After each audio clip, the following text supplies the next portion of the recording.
Hi, BrenTech here, where tech is made simple. So on the channel, we don't really talk about mobile devices too often, but I thought this next announcement by Google was worth a video and warranted a video because it's going to be affecting most users of Android phones.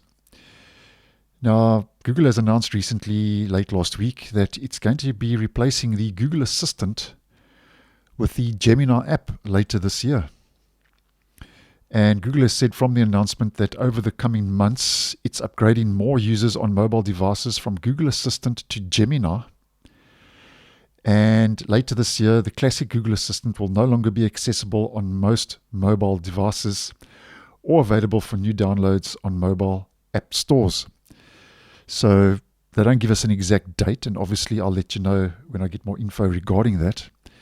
And over and above the Gemini app replacing the Google Assistant on mobile devices, they say that they'll be upgrading tablets, cars, and devices that connect to your phone, such as headphones and watches, to Gemini.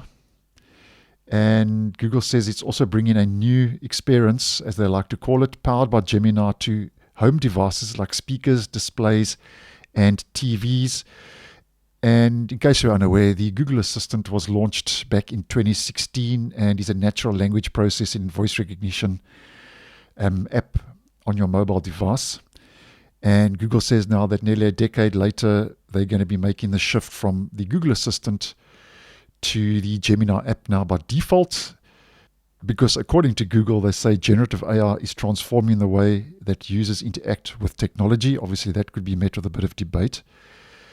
But I thought I'd just give you this quick heads up because it's going to be affecting most users of Android phones using the Google Assistant, including me.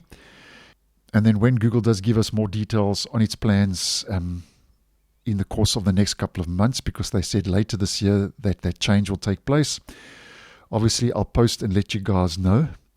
So thanks for watching, and I'll see you in the next one.